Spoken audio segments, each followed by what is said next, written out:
What's up, everyone? Welcome to another episode of the Scale It podcast. Today we have Lee Rosa. He's an entrepreneur, investor, real estate broker, and sales training expert. Today we're going to talk about what it takes to build and scale a real estate business and also just to become successful in sales. So we're going to learn a lot today. Lee, thank you so much for coming, sir. My pleasure. Welcome, Thank you. man. Let's kick it off. Tell me a little bit about kind of how you broke into real estate and sales training as well. Give us your background. Yeah. So grateful to be here. Thank you.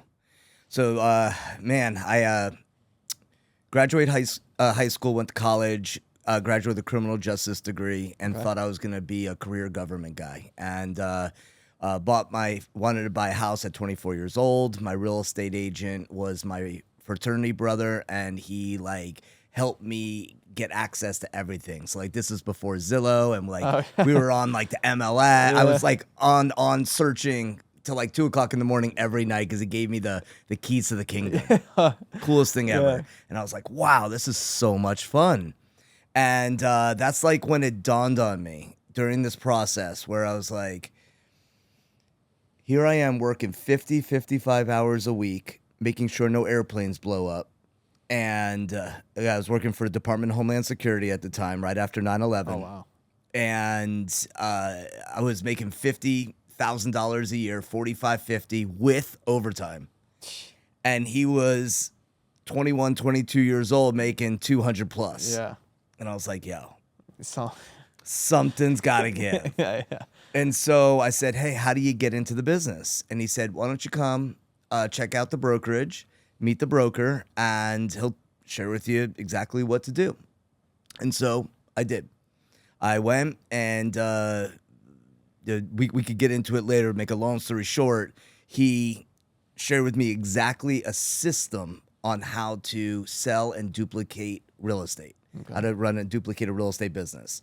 And so a really quick version, he said, come in at 6:30 in the morning, put in this VHS tape, and it was what was called a script workout, exactly what to say. And he said, you do this every day. Then you get on the phones at 7 o'clock, calling expired listings. Then at 8 o'clock, call some for sale by owners. And then after for sale by owners, do some circle prospecting. And then you could go right back to the airport, do your shift, and then you could do it all over again tomorrow. Wow. That's exactly what I did. From April of 2005 to July of 2005, I showed up at the office between 6:30 and 7 a.m., got on the phones at 7 a.m., learned exactly what to do till I got my license in July of 2005. Wow. And so I was told, you say this, they'll say this, and I just studied exactly what to say, and I dove right in. Yeah, man. So that's how I got into the business. Right, and the rest is history. So let's talk a little bit about that training. So because I remember when we met, training was a big element. It's part of what you do now. So that initial exposure to the actual system was huge. Talk a little bit about that system and how it's influenced kind of how you've built it and you. Oh, for sure. So I was 2.5 years in the business in real estate when I realized that I was the minority that's on the phone all day. I changed brokerages, and when I changed brokerages, that's when I realized I was like, yo, not everybody is on the phone all day. I'm the only one in this entire office that has a headset and is on the phone. And so the system was in its most simplistic form. If you speak to enough people, somebody's going to say yes. How many people? Well, if you track your numbers, you'll know. Yeah. And once you know your numbers, then you could duplicate your results. Until then, you're just throwing spaghetti against the wall. Right. And so that just made sense to me Yeah. from the very beginning that, wait, real estate is a math equation. Right. Business is a In math general, equation. This is under sales. Yeah. And then we'll get into this later, but then that's where an economic model, a lead gen model, a budget model, an organizational model, all these different principles come into play to run a duplicatable business. And that's for any business. I just happen to be IV fed one way to sell real estate out of 1,000 different ways. Sure. Which is the beautiful part of the real estate, traditional real estate business, which is there's 1,000 ways to do it. And if it works for you, you do it. Yeah. I happen to subscribe to a certain way to run a duplicatable business. Yeah. And it's worked. I pinched myself today that I have the opportunity to teach Yeah. and lead and train others, coach Right. agents to build and run their own duplicatable, profitable business. I love it, man. I love it. So talk me through, that was the kind of the beginnings of the career.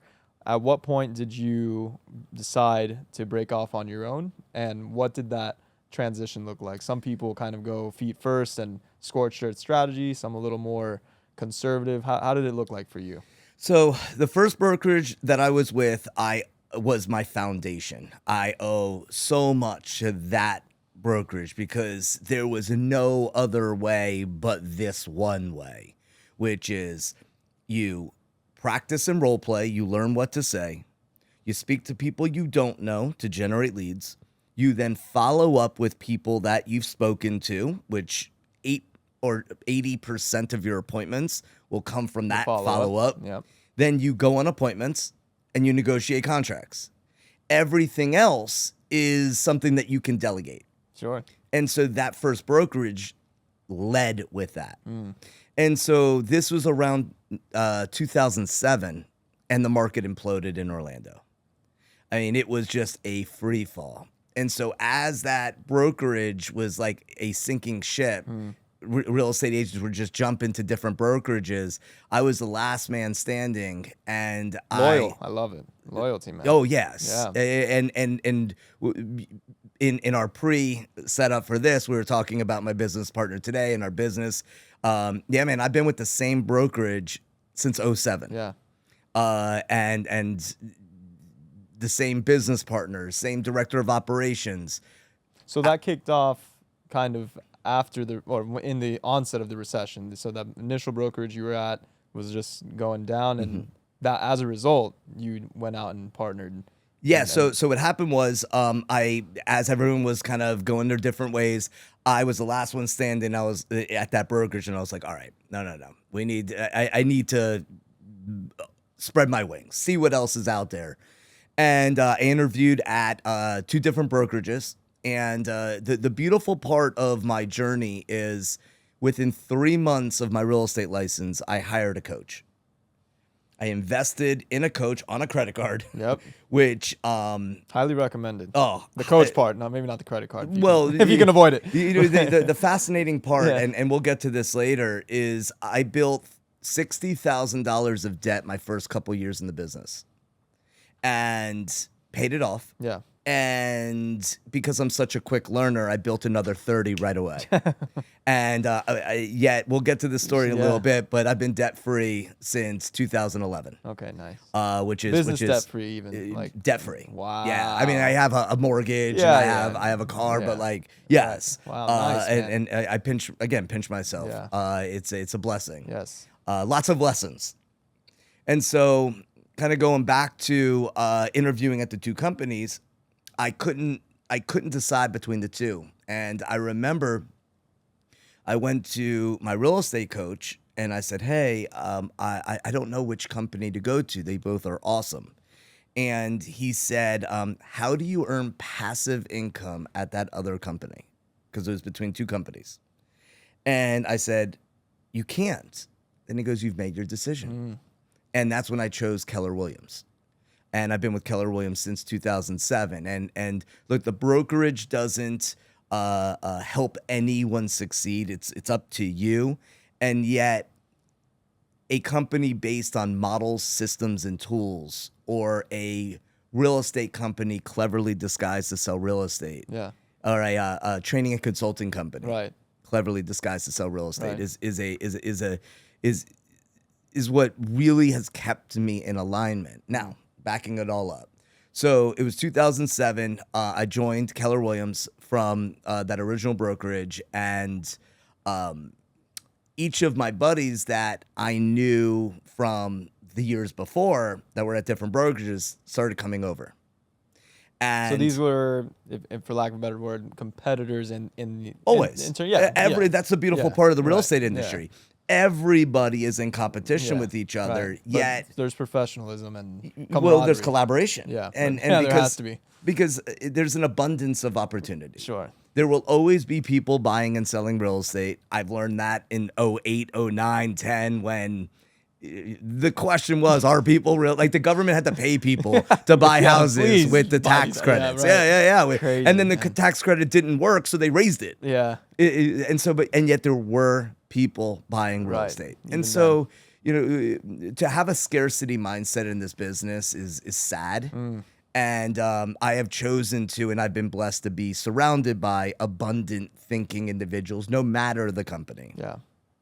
Collaboration always over competition. Yeah. Always. We all will win. Right. If there's a pie of pizza, I know I'm getting my 2 slices. Right. I'm gonna help you get as many slices as you want to. I love it, man. Yeah. I love it. So during this time, my couple of my buddies came over, and I'll kind of fast forward through the story, which is I was $30,000 in debt at this time, and I went. It's now 2009. Okay, so I'm 4 years in the business. I paid off that 60. I'm in that. Oh, I just did it. Yeah. Yeah. And then I'm such a quick learner. Boom. Here I was, and I was in Orlando, and I had to come down here to South Florida, where I'm born and raised. And I told myself I would never come back after high school, and yet I was starting to like get this like itch. It was like friends that were up in Orlando were like, "Oh, Miami's so awesome. We should go down there for a weekend." And I was like, "Wait, that's where I grew up. Like, right. what am I hating on? Like my roots." Yeah. And I was forced to come down that weekend because my grandfather had passed away, and I was sitting Shiva with my family, and it just hit me like a ton of bricks, like the sky opened up of like thoughts, Yeah. and I had never had this happen before, other than like, yo, I'm in debt, I'm maxing out my credit cards, I gotta grind. Yeah, Like right. this was like a Completely towards different. pleasure sort of thing, and it was. My mom is gonna eventually have to take care of my grandmother. Not that she needed at that moment, but Yeah, it was coming. inevitable. Yeah. And myself and my brother are in Orlando. What am I doing? And yet I was $30,000 in debt. And so I had this idea. And so I went to a buddy of mine, Ralph, who grew up down here in Hialeah. And I said, "Hey, man, I'm thinking of moving home." And he goes, "I'm moving home too." I said, "Let's put our heads together." And we did. And the very next year, we sold 111 homes. Wow.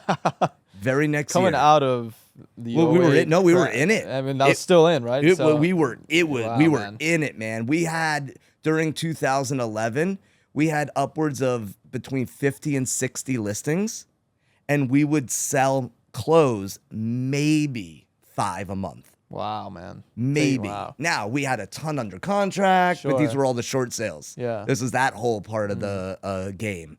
And you would never know when something would close. You'd have to sell each listing 2, 3, 4 times. And we knew it was a numbers game. We had a business model. We had systems. We had great leverage, great operational, shout out Lisa, and great agents inside of our organization. And this was RGT Home Experts. And so RGT was formed in 2010. 2011, we sold 111 homes. Got myself out of debt, had my nice nest egg. Yes, Yeah. sir. Made the move down, and really never looked back. So many lessons, though, during this time. And I'll finish the story, and then we can come back to some of the lessons. Yeah, for sure. And so we now were selling both Orlando and Miami, 2012, 13, and 14. And Orlando was still depressed in 2014. Miami was a rocket ship since 09. Yeah. 09 came out of the entire nation. Almost resisting. First. Yeah. The recession. Fighting. Yeah. And so it was So interesting. fascinating. And Miami right now is leading the nation in a shift. Yeah. Our month supply of inventory is higher than almost every other metro in the country. Wow. So that's another story we can get into. We'll go into that as well. And so we closed up Orlando, turned it into a referral partnership instead of it being our operation. Sure. And we crushed it for the next couple of years. And it was 2016, I got super bored. I was like, I could sell real estate with my eyes closed. Our team's rocking it. Priscilla, our director of operations, is crushing it. Like everything's going great. I was working 4.5 days a week, just vibing. And my office asked me for the third time, will you run the office? Will you be the team leader for the office? And I was like, all right. Was anyone in that position before? Or there was, and the gentleman who was running it before was running it into the ground. Yeah, man. Slowly but surely. It was. He was turning the culture of the office, the financials of the office, the energy was just going completely the wrong way, and it was a challenge that I thought I was ready for. Thought. I accepted the position in 2016, and the last 9 years has been the most challenging, rewarding, stressful time that I've ever had in my maturation. And that's exactly what I needed to become the leader that I am today, through failure after failure, getting blasted, thinking that left is right and right is left. Man. And so recruited well over 800 to 850 agents. That many? Are you serious? Oh yeah, Wow. over those years. Turned the market center, we call our offices market centers, into the most increased profit for the owners my last year as the leader, and the lessons that really, the way I look at those 9 years is I was compensated to learn how to become the greatest CEO I can be. Yeah, man. And That's a great way to look at it. oh, it was the most fun I never want to have again. Yeah. Ever. And so about a year ago, I asked to be replaced. I was just finally replaced about 3-4 weeks ago. And I have now switched the gear to be a real estate coach with Glover U. And I have a full roster of clients all over North America.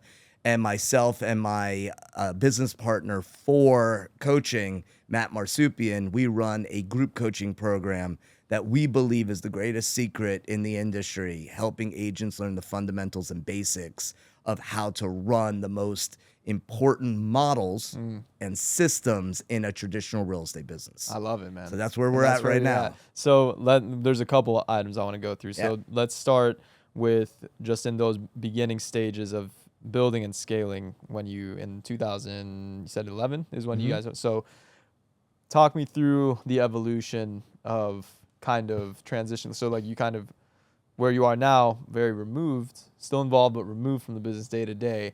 Talk about that transition and how to achieve that. Yeah. So there's a foundational model in the real estate business, in any business, but let's just stay focused on a entrepreneurial real estate traditional business. And it's leads, listings, leverage. Without leads, we got no business. Yeah. Listings are the gift of the real estate gods. Why? Because it takes 8 buyers.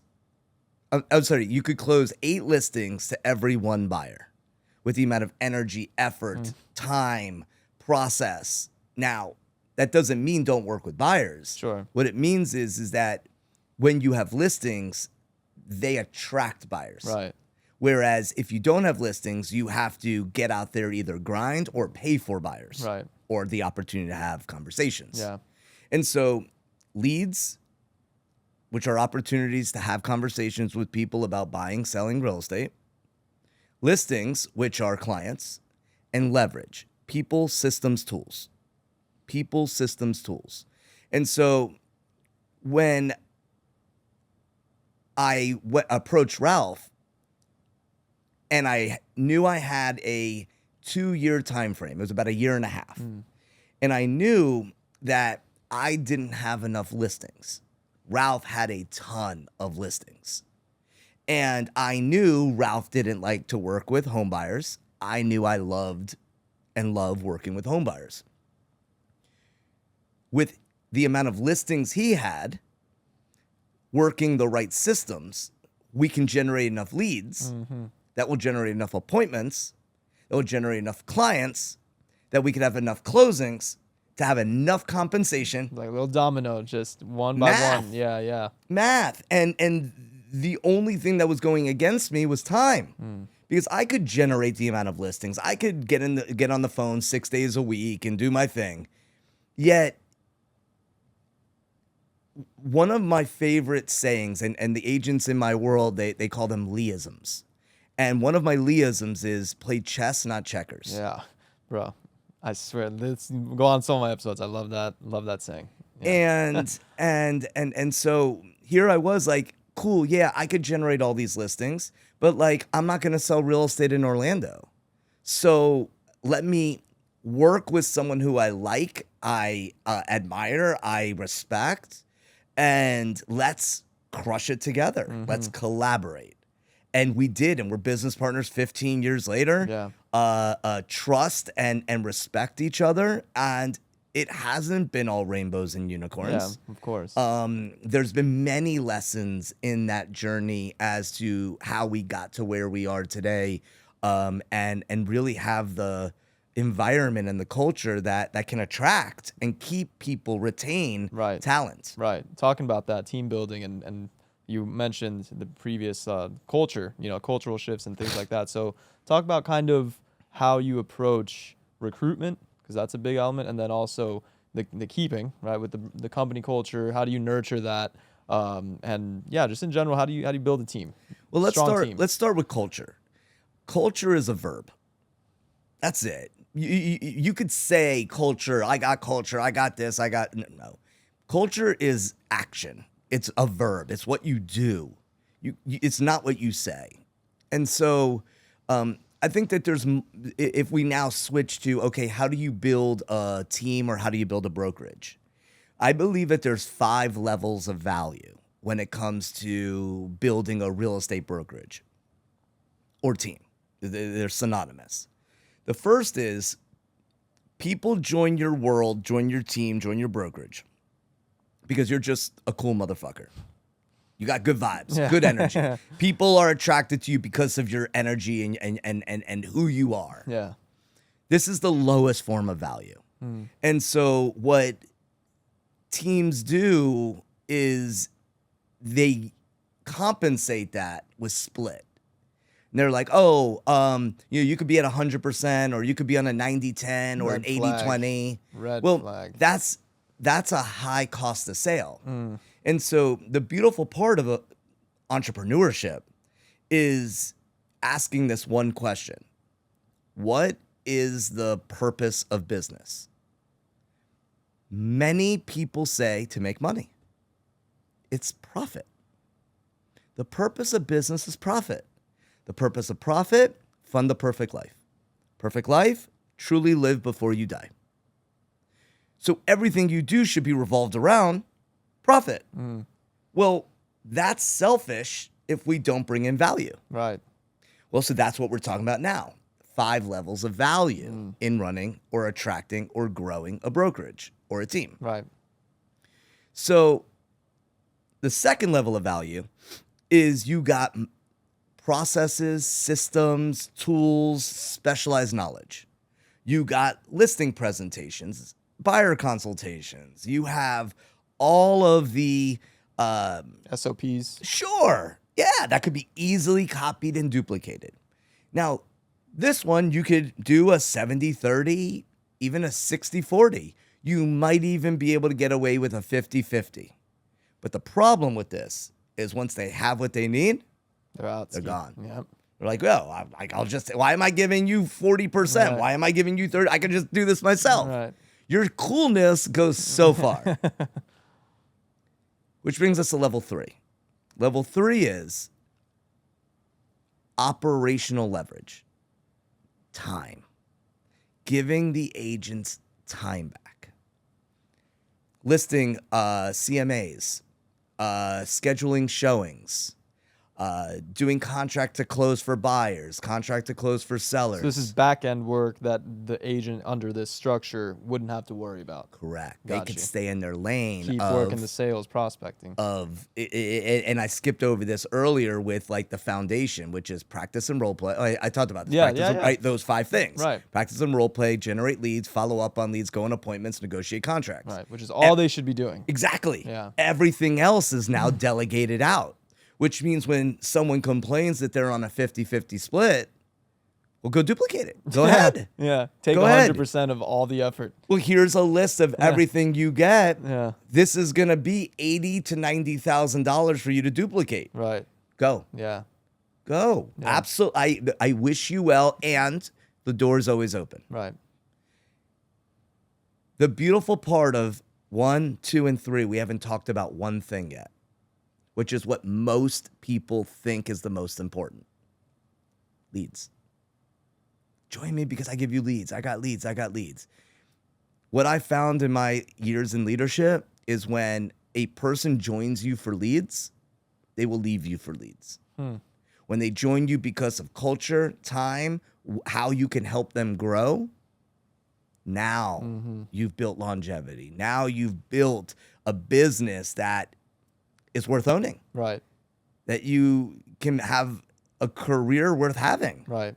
and you can help others. Go ahead. Yeah, you mentioned something, and I'm curious to know your thoughts. So with that, you're going to be training up. They're going to be very efficient salespeople, for lack of a better term, right? If they're not, especially not doing the fulfillment. So in that respect, do you have ever any reservations, and I'm sure it's happened, where you train them up and they still go? You know, you can't keep everyone. Is that something at all you worry about? Worry? No. Lessons? Yes. And I'll tell you one that I smile talking about it.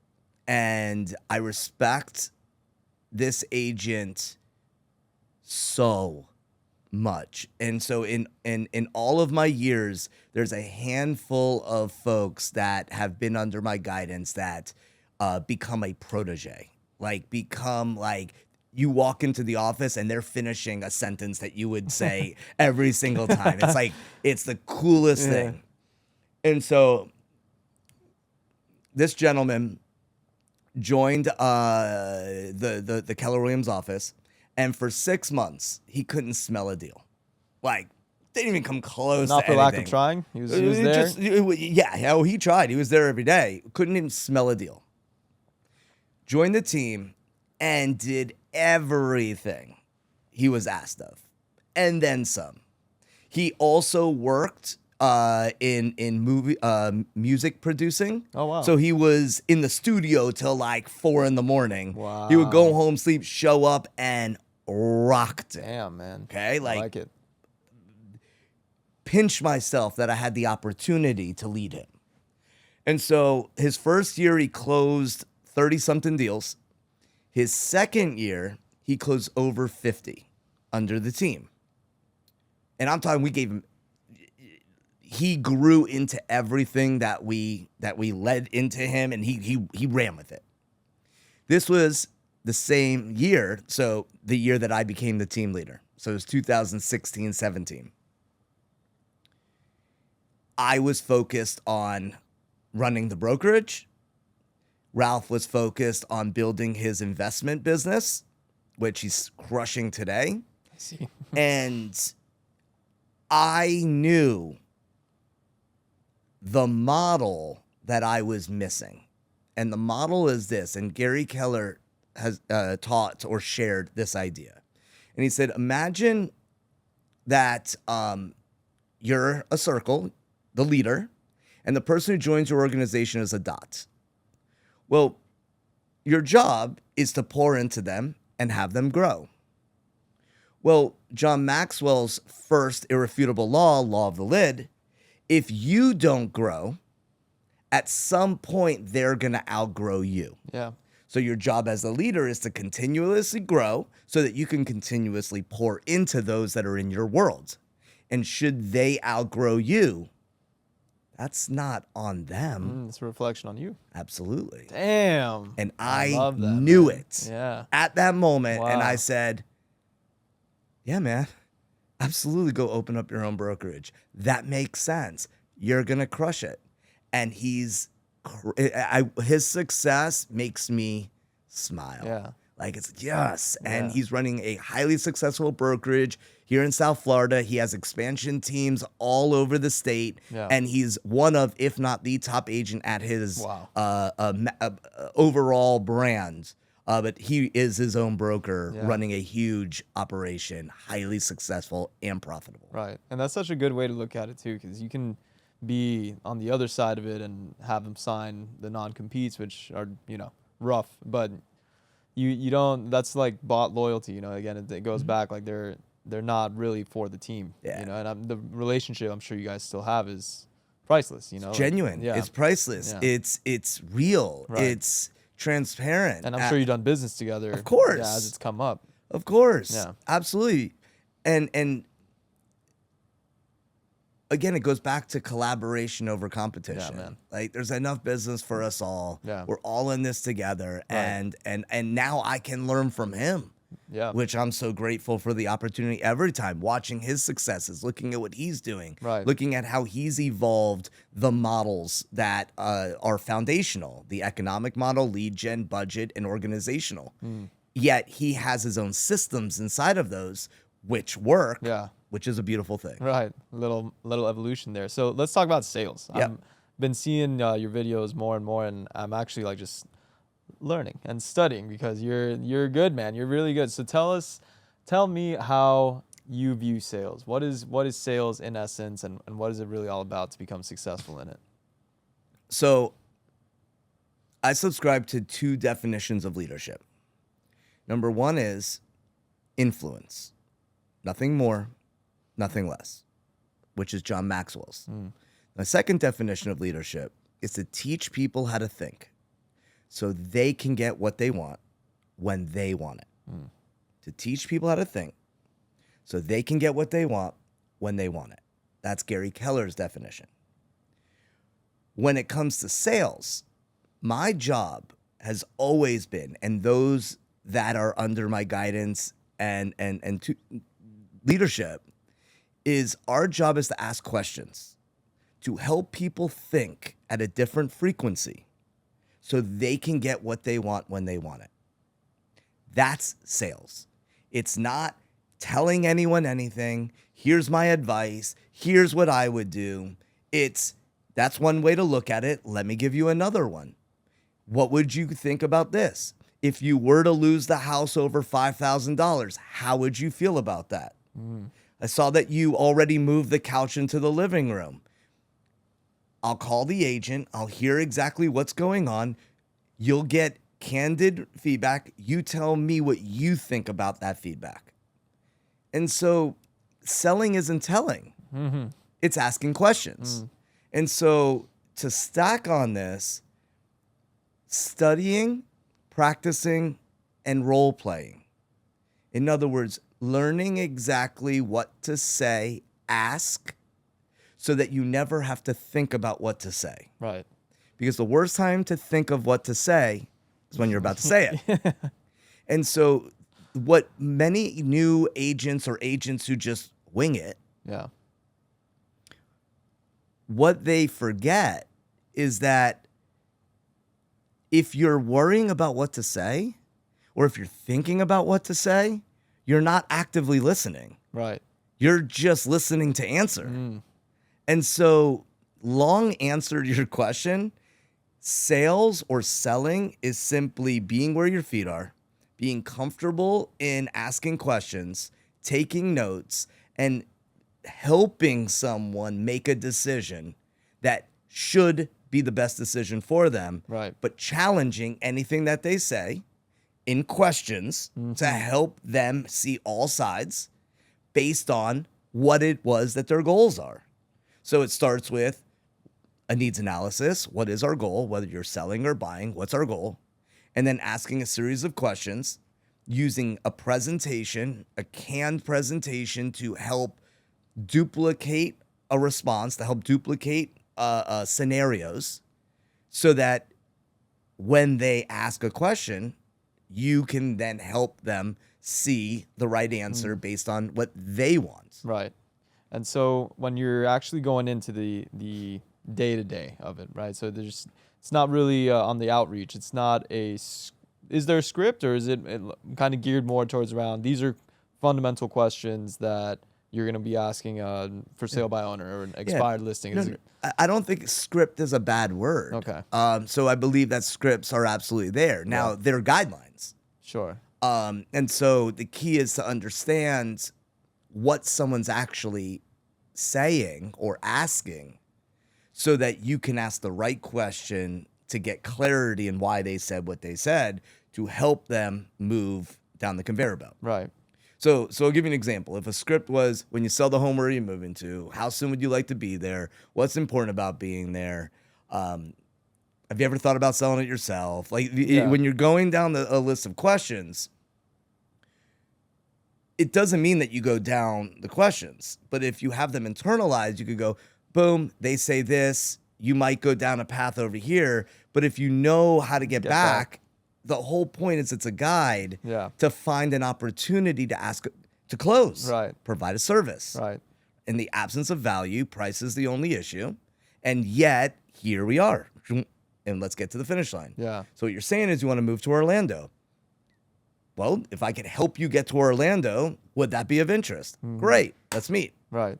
So let's talk about those early start. You mentioned some mistakes that early realtors or real estate agents make. What are some things that you've seen over the years that are just, misconceptions maybe that people have going into it as to the amount of work and difficulty it's going to be? Like how can newbies avoid some of those pitfalls? Yeah, I think the first is thinking that YouTube and Instagram is the real, grounds. But it's real, right? All that stuff is real. It's real, and it's real entertainment. Yeah. That's I believe one of the biggest pitfalls is that the younger generations that have come up on social media, that have come up on the $50,000 millionaires that down here, they're fascinating just because you got a video of it. Oh man, we got to follow them. Is that they know someone who studies this stuff, quote unquote. Oh yeah, I watched that. I saw that. They learn a lot, but they have no depth in the knowledge. So if I was to go sideways on this first, that I think the biggest misconception is that you need to save money for taxes. That's the first. Is don't commingle your funds. Your personal life is over here. You're running a business. Yeah. Real estate is a business. So save money for taxes. Have a business account. Self-employment tax, boy. Oh yeah. Well, Wait, look, you find out the first year. Well, you find out. Everyone's gonna find quick. out, right? And so yeah, I mean, shit, that is so true. Been there. Yeah, me too, man. Me too. And so Rude awakening. for sure. Yeah. And so I think that's the first yes, you got till October, but that's not a flex. Yeah. It's not a flex. Yeah. And so learn how to budget. Learn how to audit your money. Learn the language of money. I think that's the first thing, is that there's a language of money, and it's not taught in school. No, it's not. And it's really, really, really important first and foremost. It's an important life skill. For beyond sure. Business. Like, I mean, look, person. After I built that second layer of debt, I was like, I need to learn the language of money. Yeah, right. Like, I need to. And so that's one thing that I believe I could bring. I always bring tremendous value to anyone that's in my circle. Is, hey, there's no judgment. Like, let's start now. Right. Let's work together on getting out of this. Yeah. I believe that's something I have walked the walk. I got the T-shirt, and I have a list of folks that I've helped get out of debt and turn their financial world around. Yeah. The second is, and you touched on it, which is treating this like a business. So many folks get into real estate because freedom and flexibility.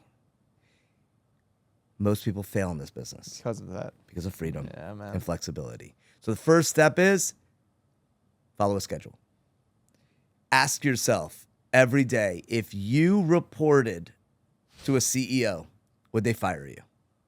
And if you say yes, ask yourself, are you an employee for life? And that's okay. There's no judgment if you have to report to someone to be accountable. Right.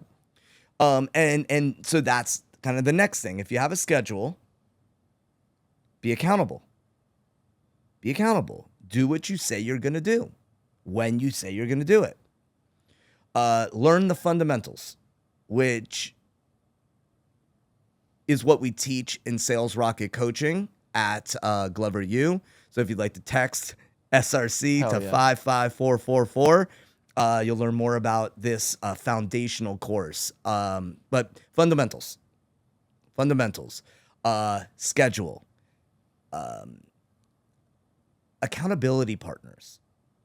There's no shame in finding other peers that you can bounce ideas off of, that you can set standards, and they'll hold you to them, and that will cash your checks. Because we're all motivated towards pleasure or away from pain. Many of us just away from pain, and that's okay. And so if you're struggling and you really want to succeed as an entrepreneur, then set some serious financial bumper lanes. Guidelines, guidelines, bumper lanes, right? Like you're at the bowling alley. What do those look like? What would that look like? So I'll give you an example. I have a client who he knows how to sell real estate. He knows, and he hired Glover U as his organization, and I happened to be his coach. And so we're like 3 months in, and it was just excuse, story, excuse.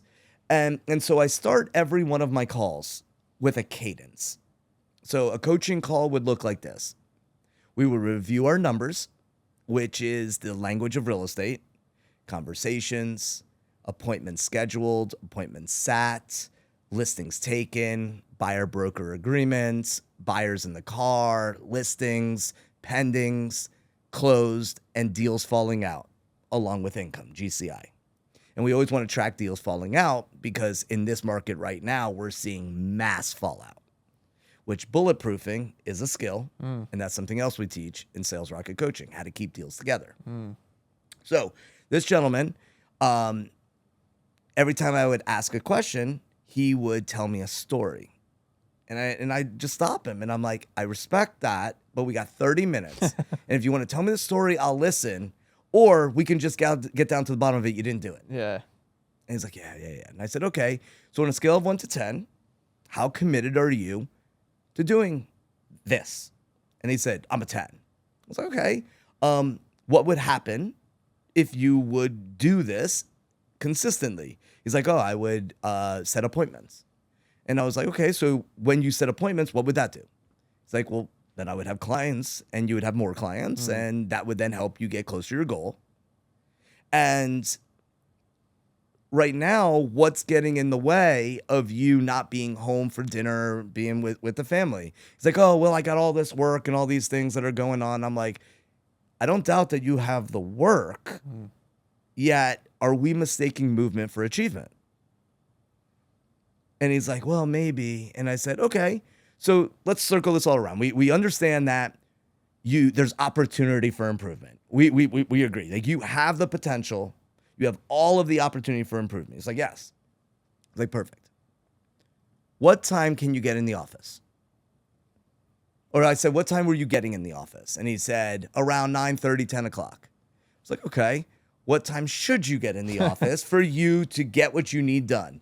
He's like, 8:30. I was like, okay, how many times in the last 2 weeks did you get in the office at 8:30? He's like, 1. I was like, okay. How many over the last 2 weeks did you get in the office at 9? He was like, every single one. I was like, perfect. for the next 2 weeks, come in the office at 9, and when you get in, send me a text. It's like, okay, cool. How many conversations should you be having a day? And he said, 20. It's like, okay, how many conversations have you been having? He's like, 7. I said, okay, so how many do you think you're going to have per day going forward? He's like, 20. I said, let's make it 10. Cool? He's like, yeah, I can do that. I said, cool. So how committed are you in doing this? He said, I'm a 10. It's like, perfect. So what amount of a check are you going to write to me? Shit. That should you not send me a text by 9 a.m. your time that you're in the office, and by noon, you hit 10 contacts. Because the goal was, you were like 20 all day, 10. Yeah. He's like, and you could, because all my calls are on Zoom. He goes, $100. I look at him and I go, make it 1,000. Yeah. And you just see him like, and I was like, You gotta feel the pain, man. no, I was like, bro, you don't need to cash it. Do it. Yeah, just do it. You don't I have don't to worry want the about money. it. Yeah. Just do it. Yeah. And that was the moment where it's like, yo, you don't get it. Humans don't get it. Like, I didn't want to cash that check. Right. But like, it took this for you to realize that everything else is a priority to you, except for your family and your goals. So I was like, just go get a real job. Just go get a real job. It's like, I'm absolutely not. I was like, but you just stressed about writing $1,000 check. And you've been in the business X amount of years. And he had the best month of his career last month. 90 days after we started this little It's just exercise. that little mindset shift of, I mean, obviously, of course, it's almost you were playing it as a mental exercise to show him you had, no expectation that he was going to fail and have to write you that check. But what it does, so talk a little bit about that. And it's very interesting because I feel like a lot, and I'll speak for myself, as someone that has been in sales across various industries. And for me, it's always been, I don't have an issue really speaking to people and connecting with them and meeting them where they're at, all those things. A lot of it has been just getting after it. The accountability being like, no, I got to do it. A lot of the times it's been when my back has been pushed closest to the wall. But yeah, speak a little bit about that. Like, how do people get out of their own way? Like, what's some good things for them to try? Well, I think peers is number one. Declaration of what it is that you want to do, clarity on how to get there. I think that analysis paralysis is real. Yeah, man, for and sure. so clarity on exactly what needs to be done. I think writing and getting stuff out of your head.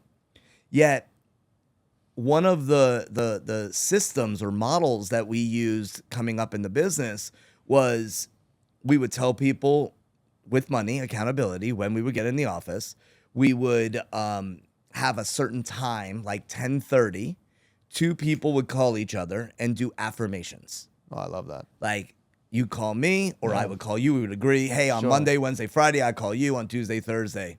And you find the ones that are real, that will be consistent, that aren't going to come up with some BS excuses. And it's literally a 7-minute call. Yeah. We're not, hey, how you doing? No, we call. Boom, boom, boom. I'm a great salesperson. They're home. They're happy. They're going to list with me. Smiling and dialing. Let's go. Contact every day. Keeps the debt collector away. Let's go. And then you go. Yeah. All right, man. We'll talk at 12 or 11:30. And then at 11:30, we report our numbers. You don't have to be at the same brokerage. You don't even have to be in the same state. Yeah. And now you have someone that you're going to be accountable to. Right. That you're connecting with. And I think that's one piece. The other is you have to have tools, like hacks that can get you back into the flow.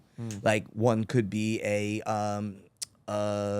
vision board, which a cool way of doing a vision board is to get one of those digital frames. Oh, yeah. And then you just put an SD card in, Right. and then it just rotates with all the things in Good there. idea. And you can put that right in front of your desk. Yeah. Having a mirror in front of you so that you could see what your face looks like when you're doing things you don't want to do because you don't realize what you look like when you're doing these things.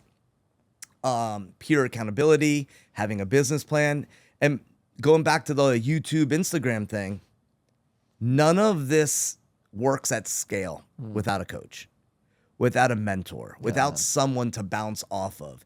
And that's the beautiful part of running a coaching organization. I'll give you everything for free. Yeah. Like, that's why I love running my YouTube channel, because I'm just giving you everything. Right. People hire me and succeed under my watch for a reason, because that's that next level, is helping you see things you don't see, helping you get there faster, being an insurance policy to you being an entrepreneur. Right. And that's that next level. That's the value that you add. Yeah. So closing up here, I wanted to pick your brain a little bit about the market in general and kind of what you see for how it's been and kind of where we're going. What's it been like? Yeah. So the beautiful part of real estate is everybody has an opinion.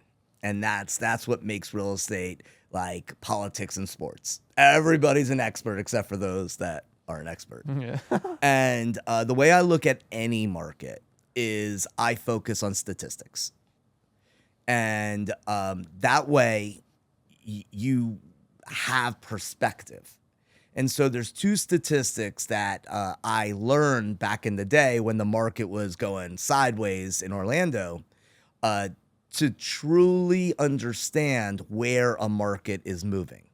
Because the fascinating part of the real estate industry in general, or a real estate market, is that nothing happens fast.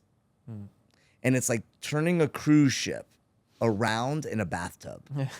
Nothing happens fast because statistics today, like closings, well, that buyer started 90 days ago. They thought 90 to 90 days to 6 months before that. Right. So all of that is where, boom, that statistic There's that today lag. is. Yeah. Exactly. Wow. Yeah. True. So the statistic that I learned and I subscribe to and I teach everyone inside my world, month supply of inventory and absorption rate. And these two statistics are the reality of the market. It's more of like a real time. Yeah, it's the temperature. Okay. And so month supply of inventory says the amount of months it will take if no other homes come on the market to sell what is currently on the market. 6 months, 5.5, 6 months is a balanced market. Anything over 5.5, 6 months, we're in a buyer's market. Anything under, we're in a seller's market. The farther away you are, the stronger that market. Right. Absorption rate is the percent at which homes are being absorbed at the current rate by buyers. 20 is a balanced market. Anything under is a buyer's market. Anything over is a seller's market. So if we're at 5% absorption, that means 95 out of 100 homes don't sell. Yeah, that are listed. Yeah, Right. Don't sell. They're on the multiple listing service and they sit there. Whereas if we're at 35, 40%, it means 4 out of 10 are absorbed, which means almost every 3 months, everything gets turned over. Right. Because of math. Right. And that's the beautiful part. And so when we understand the foundation of, okay, where were we 3 months ago? Where are we now? Because a professional real estate agent studies statistics. Otherwise, you're making shit up. Yeah. Love that. Right? Like, you see the pendulum. Yeah, man. So I was taught that you think of a grandfather clock. And once a pendulum goes this way, it doesn't do this. Sure. It has to follow through. Right. And what goes up comes down, and what goes down goes up.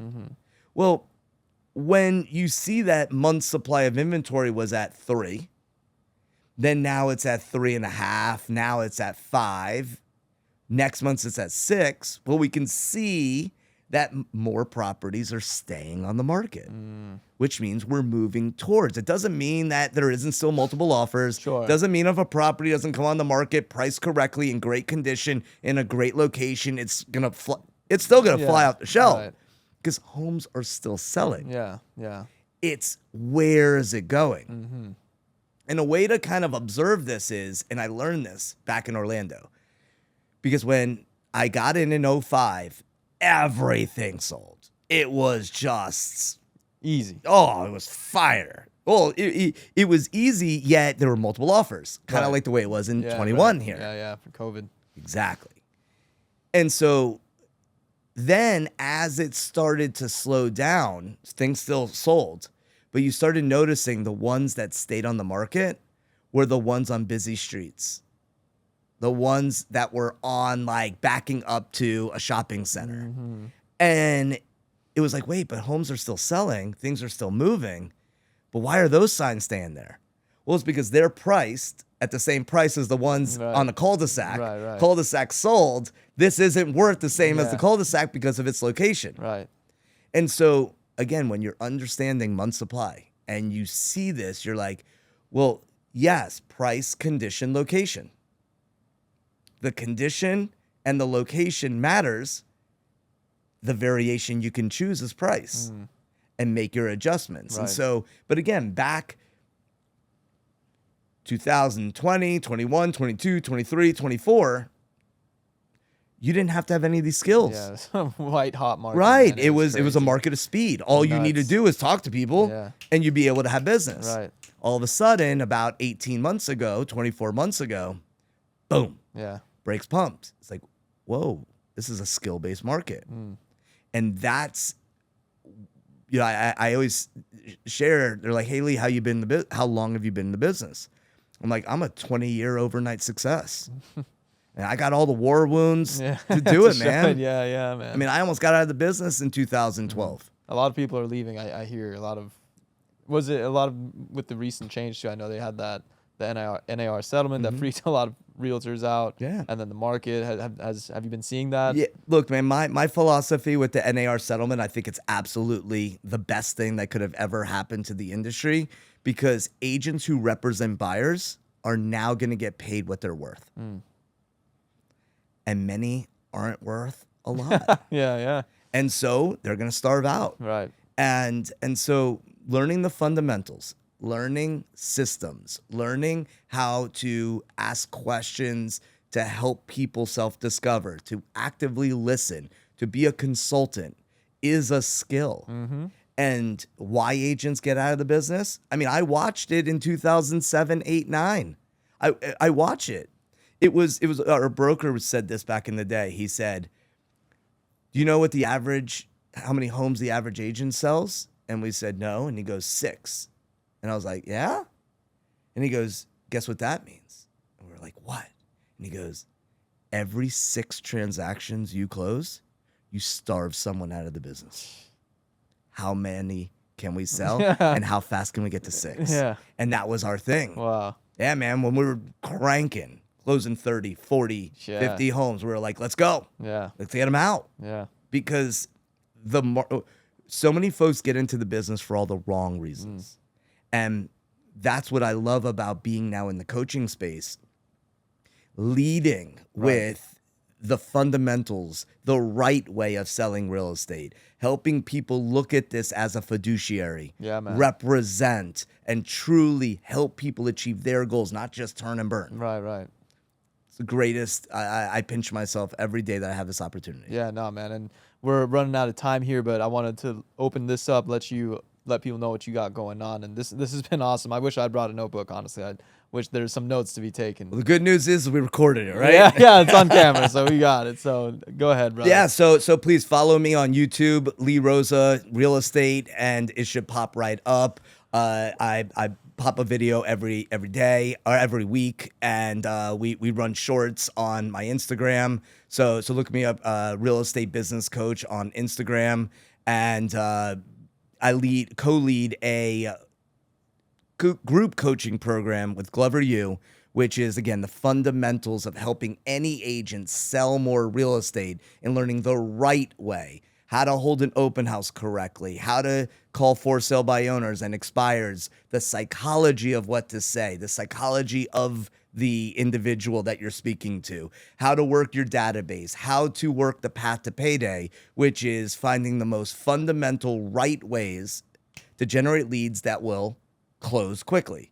Because here's the beautiful part is expireds is the only lead source that you could call 365 days a year and take a listing that day. Right. Well, if you don't understand the psychology of how to work that from people like myself and Matt who work these, sign up for Sales Rocket Coaching or text SRC to 55444 and you'll learn more about that course, which we're running all year round now. It's going to be like a train. Nice. Yeah, like never stops. You hop on, 90-day commitment, and you can hop off after 90 days or stay on because we believe that no man is ever in the same river twice. The man is different and the river is constantly moving. Right. And so it's like you go through the course the first time, you heard it. Second time, you're like, whoa, I didn't. Else clicked. Yeah. Oh, you have a different experience in this. And you just hear it differently. And so Right. it's like first grade, second grade, third grade. And reach on out, check out my YouTube at the bottom there. You'll check out my Tidy Cal, get on my schedule, and have a free coaching session. Let's rock and roll. Beautiful. Thank you, guys. Well, this has been awesome. Thank you so much for coming by, Lee. We're going to call it there. Until next time. Great having you, man. Thank you. Beautiful. Beautiful.